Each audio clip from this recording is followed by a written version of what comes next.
It is good, and I am happy to be here with each and every one of you.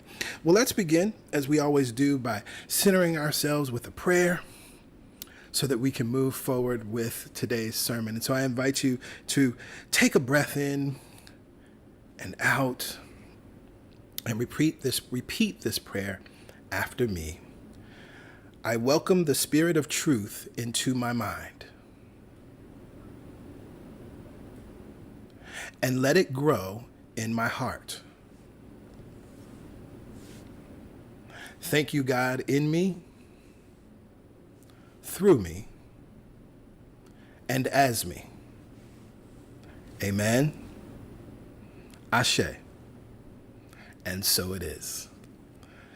So it is, and so it is. So first we begin by just reviewing what we have discussed in the journey, the beautiful journey that we have taken over these past few weeks. So we started with the first sermon, Work Your Mind, inspired by one of my favorite quotes from Reverend Ike. The more you learn to work your mind, the less you have to work your behind. And so we talked about that, the invitation to work our mind, the invitation to get back up again, the invitation to take all of that joy and inspiration you had in January with the My Biggest Dream series and now dream again. Pick it back up if you've forgotten about it. If you lost a little bit of energy, reinvigorate yourself. But also we looked at some wonderful ideas, the thing under the thing, and so many other things. Go back to that message. In week 2, release yourself.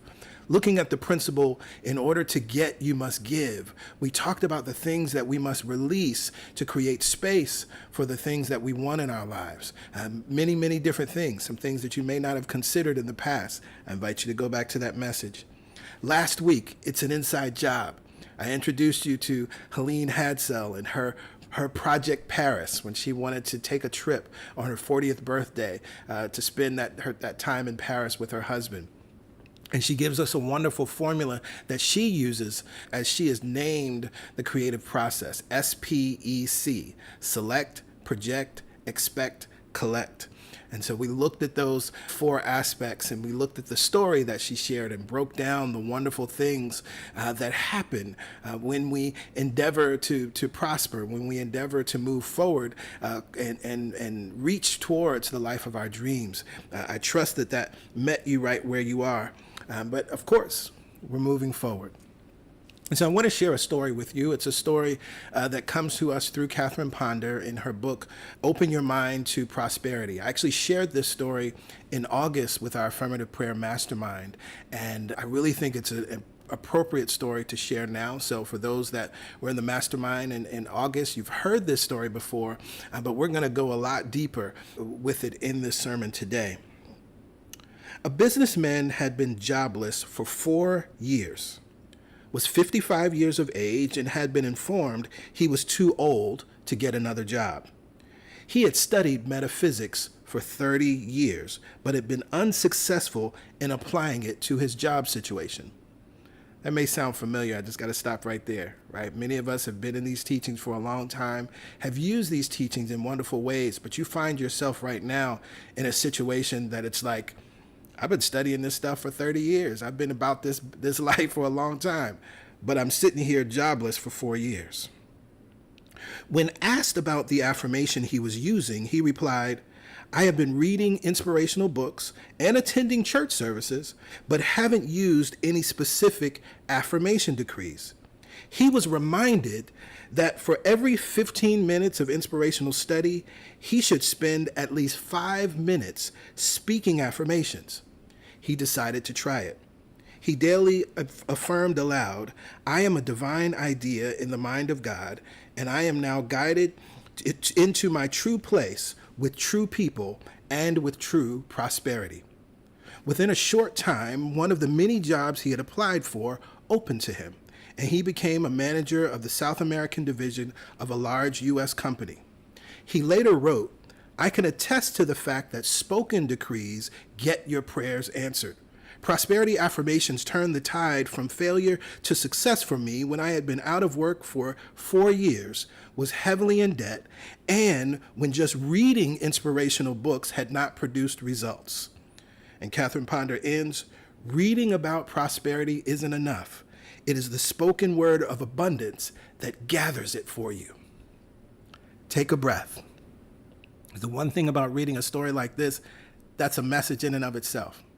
That alone just spoke to somebody right now. That alone is the answer to your prayer. That alone is like, what do I need to be doing, or what am I not doing right?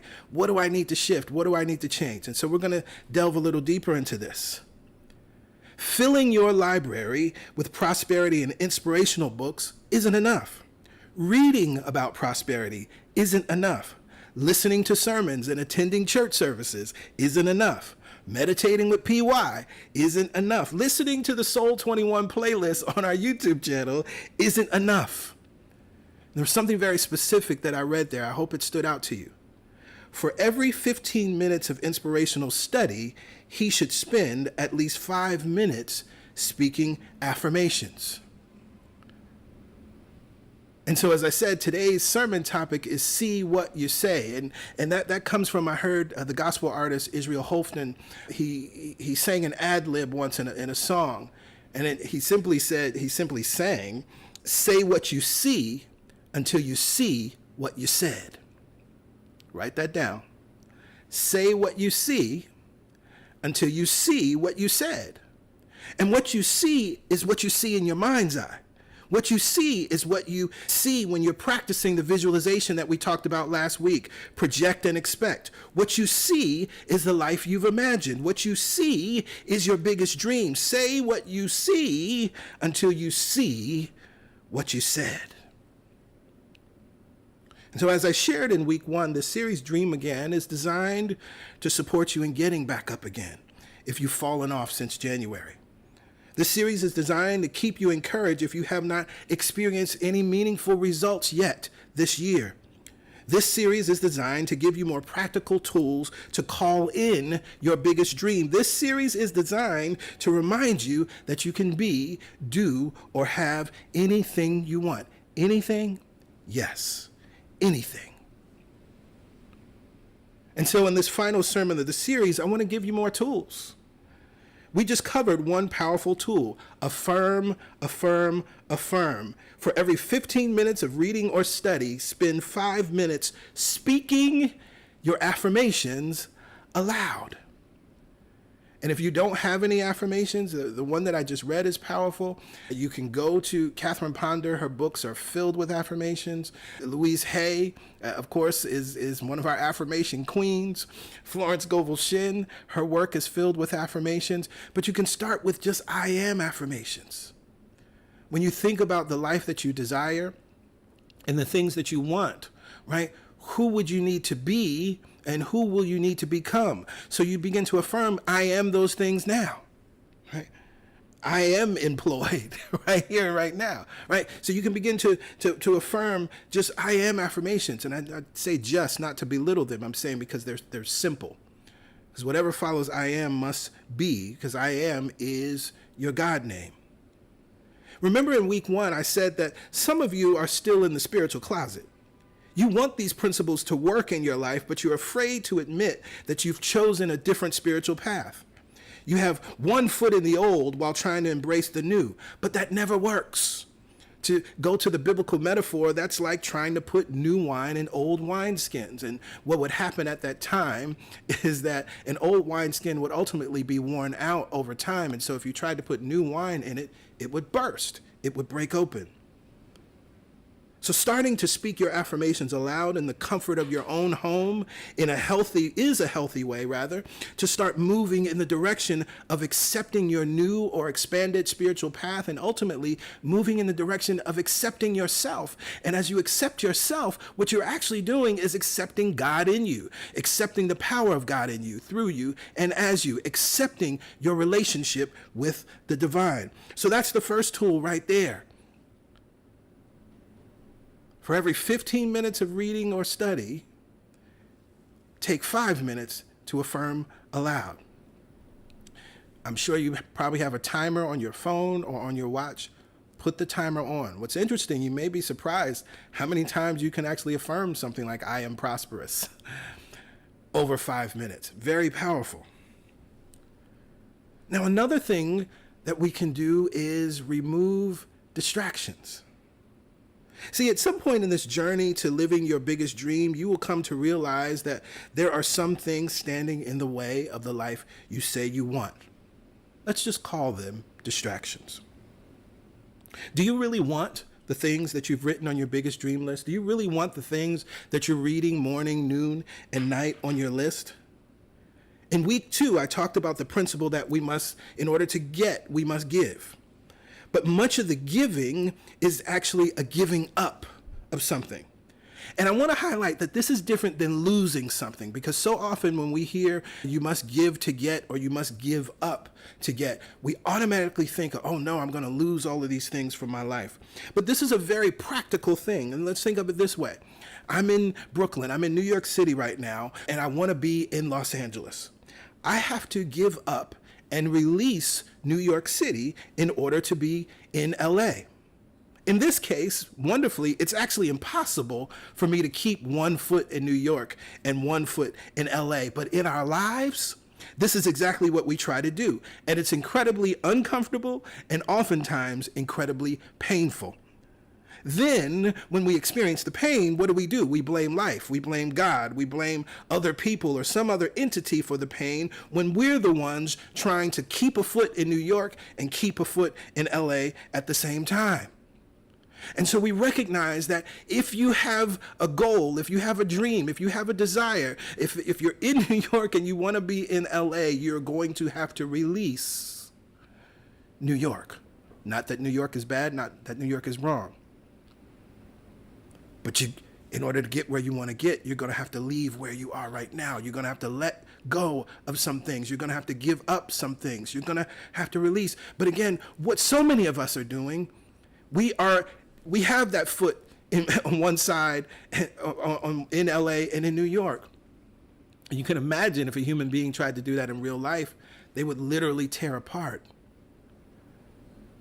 And so that pain, that discomfort that you may be feeling, what's standing in the way is showing up. It's like you have to fully commit to being in LA. If that's where you say you want to go, whatever that LA is in your dream list, right? And so some of us have distractions that we must remove. And a lot of times it's really simple. For example, for myself, as we move into the fall season, one of the things that begins to happen for me is that I look at and consider my goals, and I realize that I need to minimize my TV watching. Right? The summertime is kind of a free and open time.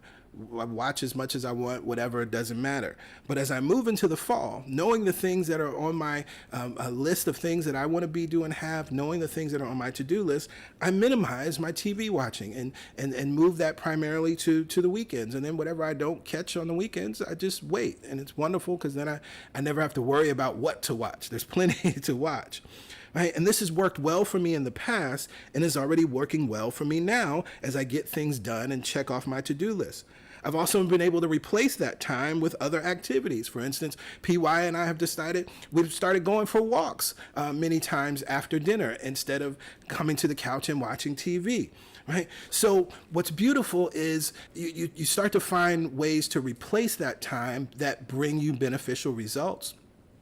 Also, as you're removing distractions, look for and use the things that have worked well for you in the past. That's very important. When you think about you look back and think about the times that you have been successful, that you were able to go from point A to point B, that you were able to write down a goal, a dream, a desire, and you were able to bring that thing into manifestation easily and effortlessly. What are the things you did? What were the things that you removed? What were the distractions that you removed? And so TV is a big distraction for many of us. Social media is another. Do you need to take a social media break so that you can focus on the goal that you picked maybe from last week? Remember we said make it a project, not a problem. And so just like Helene Hadzel named hers Project Paris, right? Whatever your project is, whatever you've named it, right? Do you need to take a social media break so that you can focus on that thing that you picked from your biggest dream list? Maybe change your profile pic across social media and let everyone know you'll be offline for a while. Then make a choice about how you're going to use that time you would normally spend scrolling through your social media accounts. Because it's always important to remember that when you release or remove something, when you give up something, to consciously and deliberately replace it with something that you will enjoy or you know that you've enjoyed in the past. One of the other powerful things removing distractions does is it sends a signal to your subconscious mind that you're serious. Now hear that. What did I say? It sends a signal to what? Your subconscious mind.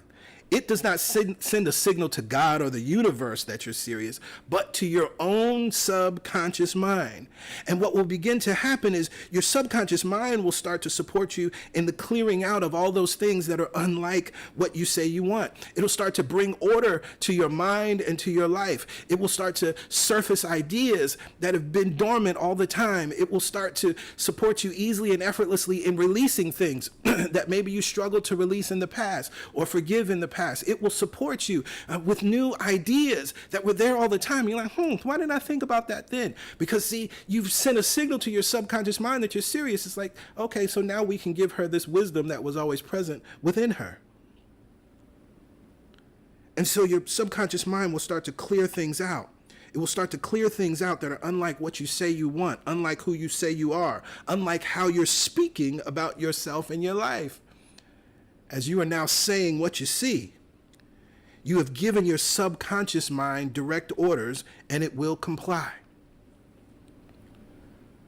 Napoleon Hill is so very clear in Think and Grow Rich. The only way that we can build this superpower, or he calls it an emotion of faith in the book, right, is through the repetition of affirmations. And why is that? Because what it's doing, again, it's like sending orders to your subconscious mind. And then your subconscious mind complies and begins to pull all the pieces together that were always present within you. But if you weren't clear, if you weren't serious, and this is, again, one of the ways that you can signal to yourself, your own self, your God self, your highest self, that you're serious, is by removing distractions. And watch what happens.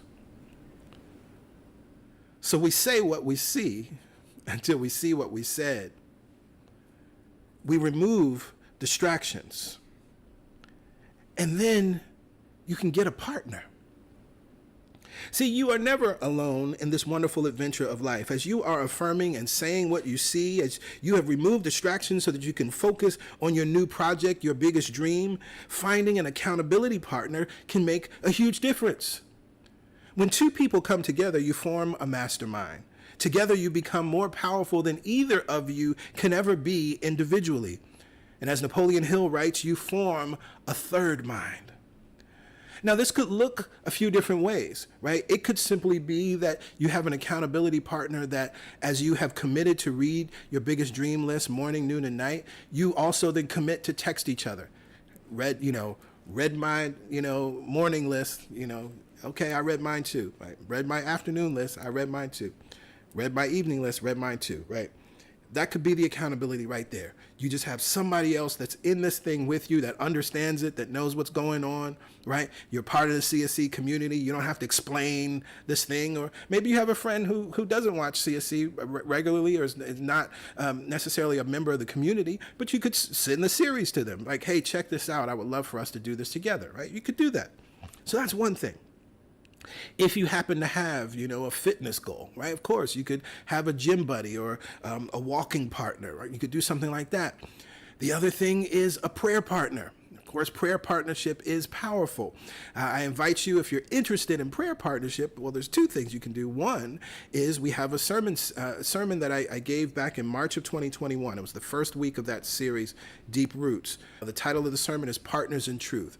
I break down everything you need to know about prayer partnership. I give you a clear format for how to do that and to do that well, how to craft your prayer so that it's easy and simple, and you can move through that process.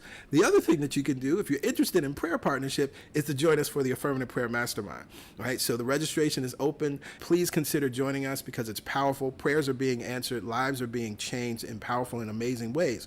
And that class begins on November 4th. It's going to be on Mondays this time in November. But again, registration is open. You can go to our website, celebrationsc.org/register, and register for the class. Ultimately, this idea of getting a partner is rooted and grounded in a familiar African proverb, right, that I'm sure we all know, right? If you want to go fast, go alone. If you want to go far, go together. So take some time this week to reflect on this question. How can I be a partner to someone as we pursue our biggest dream? Interesting question, right? I'm not asking you to think about who you should be a partner with. How can I be a partner to someone as we pursue our biggest dream? And as you think about the ways that you can be a loving and supportive partner with and for someone, right, that is then and how you will attract a loving and supportive partner for you as you both move forward in pursuing and realizing your biggest dream. Now, the last thing that I want to share with you is something that you may not have considered before, but there are many great teachers that talk about this. It's in the same spirit of thinking about a partner, and in the same spirit of thinking about that question, how can I be a partner to someone as we pursue our biggest dream? There's something powerful that I've learned over the course of my life when it comes to manifesting the life I say I want. When I can identify how the things I want help, support, or benefit more than just me, the manifestation is inevitable. Ask yourself this question. Does this desire help, support, or benefit two or more people? Take a breath. If you selected a desire from last week, ask yourself that question. This desire, this project, this goal, this dream that I have, does it help, support, benefit two or more people? The reason why this is a powerful question and a powerful framing is that once you realize how your desire benefits your family, your community, or even strangers, you take your mind off of your perceived limitations. See, oftentimes what happens, you write the list and you say you want it, but at the same time, you're also like, I don't know how this is going to happen. I'm not powerful enough for this. I'm not strong enough for this. I don't know how I can do this. I've never done this before. And so it's putting all of this negative attention on yourself, right? And it's putting all of this negative attention on your perceived limitations. But once you can identify that this desire that you have helps, supports, benefits, or in some way affects other people in a positive way, you take your mind off of yourself, and specifically, you take your mind off of your perceived limitations. There's an idea that I keep encountering in different spaces all summer and in other books, that nature is inherently cooperative. There's a beautiful documentary on Netflix, Inside the Mind of a Dog, which talked about that. Bruce Lipton's work talks about that. We see it in the animal kingdom, and we even see it at the cellular level of our being, that nature is inherently cooperative. And so understanding that God is always working through you, is always working through us, what you may not realize is that your desires are never just your desires. We live in a cosmos, not a chaos. And so at a cosmic level, my desire benefits all life. At a cosmic level, your desires benefit all life. When you step back and ask yourself, excuse me, does this desire help, support, or benefit two or more people? You will create new joy and new excitement. You create an even stronger why. Because it's no longer just about you, and it's no longer limited to just you.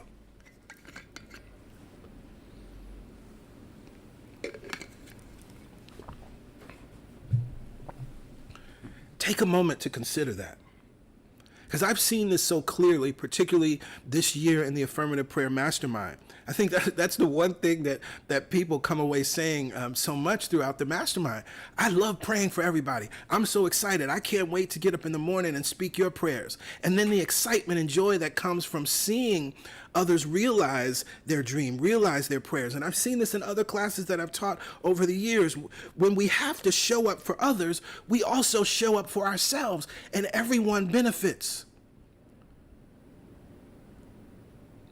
And again, the truth is, the deep thought, if you can receive this today, whatever desire you have, because in truth, you are one with God. The power and presence of God is operating in, through, and as you. You're an individualized, particularized, undivided expression of God. And so that desire, it's connecting the dots for things that you're not even aware of. It's connecting the dots for people that you're not even aware of. It's connecting the dot in ways that you can never be aware of.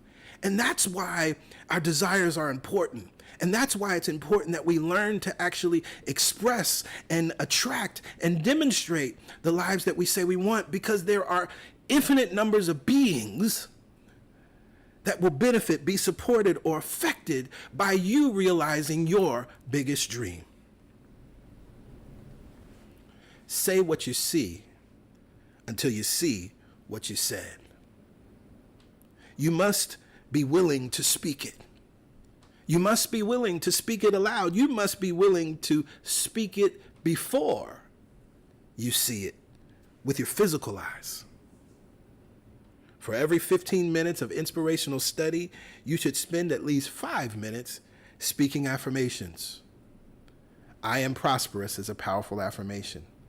I am affirmations are very powerful. I've been sitting with this idea, and I'm still sitting with it, because I see a lot of so-called affirmations out here on social media. They ain't bit more affirmations. And so what I've been sitting with is teaching a class on creating affirmations, right? What makes something truly affirmative versus motivational, right? What makes something truly affirmative versus even inspirational? What makes something truly affirmative, and why is there a difference? Because there is a difference. And again, people are out here with good intentions, bless their hearts, really good intentions, and putting these affirmations out, sharing with people that follow them on social media. Here's our affirmation for the week. And I'm like, that thing ain't doing nothing. That's not moving the universe. And so where you can start is an I am affirmation. I am strong. I am powerful. I am capable. I am loved. I am gainfully employed. I am employed with the perfect pay and the perfect conditions. I am prosperous. Right? Just an I am affirmation. Again, I say just because it's simple, not to belittle an I am affirmation. But you must be willing to speak it before you see it. And so if you're reading, if you're showing up to CSC each and every week, or watching the stream whenever you watch it, you also need to spend at least 5 minutes speaking affirmations.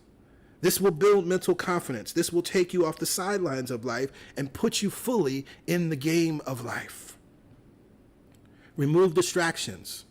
Let your subconscious mind know you're serious. This ain't like last year when you wrote down some goals but quickly let them go. Remove distractions. It's like, okay, I'm clear this time. I'm ready. I ain't playing. And then your subconscious mind will support you in clearing out the thoughts, habits, beliefs that need to be cleared out. But it will also start to surface powerful ideas, things that you never thought of, things that you never considered that were lying dormant, but you weren't serious. So your subconscious mind couldn't bring it up to you. Get a partner. Maybe it's an accountability partner. Text each other after you read your list, morning, noon, and night. Maybe you have a common goal that you can pursue together. Like if it's a fitness goal, you get a gym buddy, you get a walking partner.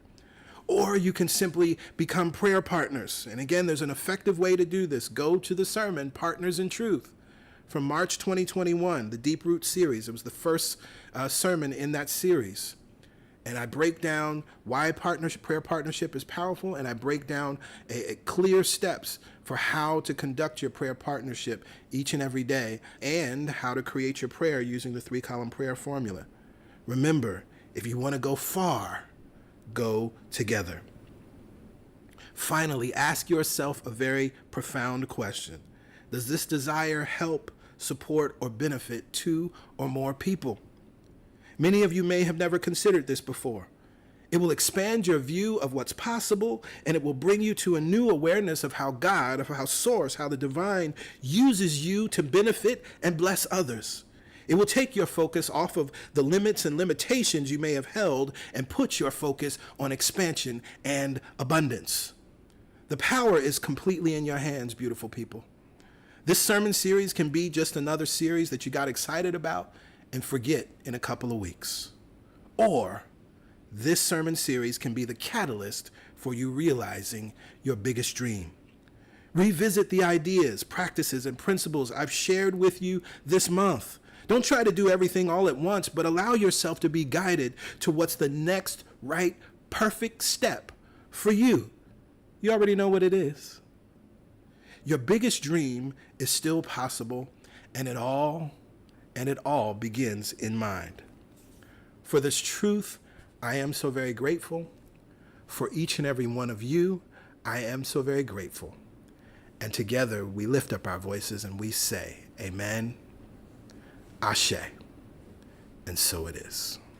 So it must be. Thank you, God.